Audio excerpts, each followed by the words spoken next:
Chapitre 43, cinquième leçon.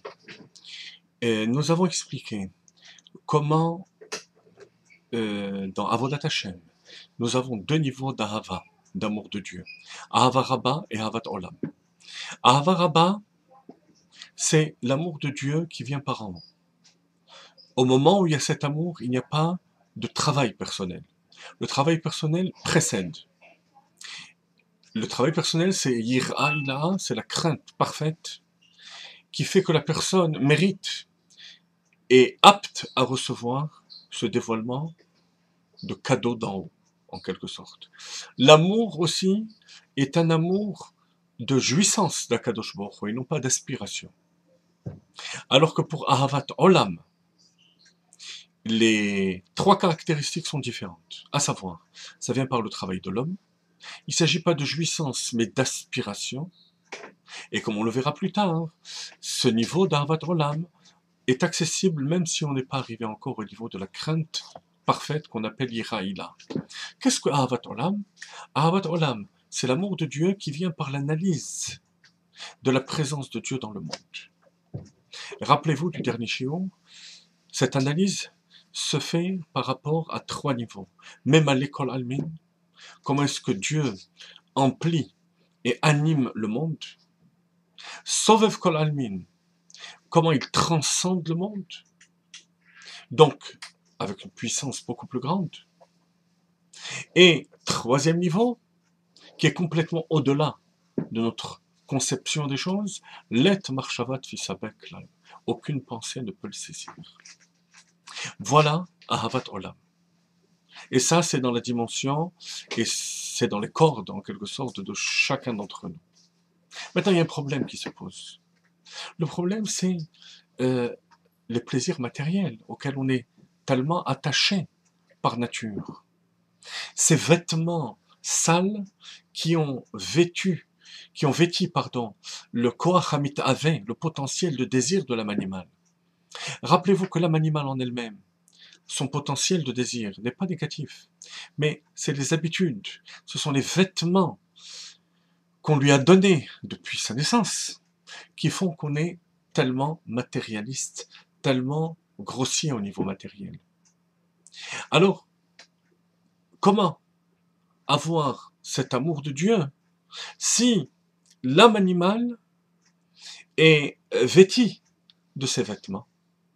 Le Baal HaTanya nous répond de la manière suivante. Page 230 dans l'édition bilingue, vers le dernier tiers de la page. Asher al yedei hitbonenut zu, mimela titpashet midat ha'ava shebenefesh milvusheha.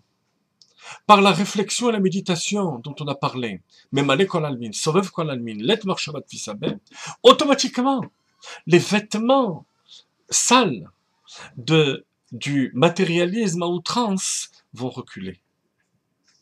Et l'âme animale va se déshabiller de ses vêtements.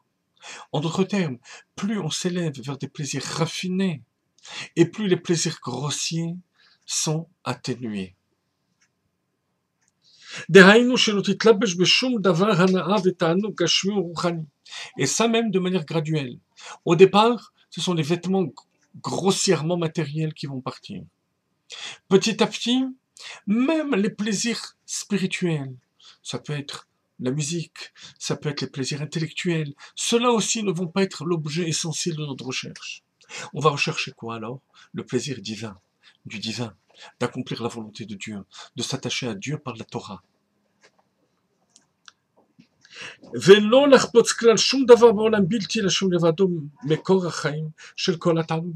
Parce que Dieu est la source de tous les plaisirs de ce monde. Comment peut-on désirer un grain de poussière si la source de tous les plaisirs, c'est Akadosh Baruch Hu, qui imecha mekor chaim. Car tous les plaisirs matériels, imaginez-vous, et comprenez, saisissez la richesse de cette image. Tous les plaisirs matériels sont néants par rapport à Kadosh Baruch Hu, comme le zéro par rapport à la vie éternelle. Alors bien sûr, comme toute réflexion, méditation, il faut que la méditation soit progressive. Imaginez-vous, la distance qui est entre 0 et 1. 0, c'est l'inexistence. 1, c'est petit, c'est réduit, mais c'est l'existence. C'est le passage du ayin au yesh. Il n'y a aucune commune mesure entre le 0 et 1. On ne peut pas dire que le 0 soit une subdivision du 1. Tout le monde est d'accord, tout le monde peut le comprendre. Donc il n'y a aucune commune mesure, il n'y a pas de RR entre le 0 et le 1. Maintenant prenons le 1 par rapport à des milliards. C'est insignifiant, mais ça existe quand même. Il y a une commune mesure entre 1 et des milliards. La preuve, c'est que si j'ajoute une unité, où je multiplie la quantité du 1 par 2, par 3, par 4, je m'approche plus du milliard que lorsque j'étais à 1. Malgré tout, c'est insignifiant. Mais par rapport à l'infini, le 1 par rapport à l'infini, ça n'a aucune commune mesure. La preuve, c'est que je peux multiplier le 1 par 1 milliard, je ne serai pas plus proche de l'infini que lorsque j'étais à la position 1, à l'abscisse 1. Donc entre 1 et l'infini, il n'y a aucune commune mesure.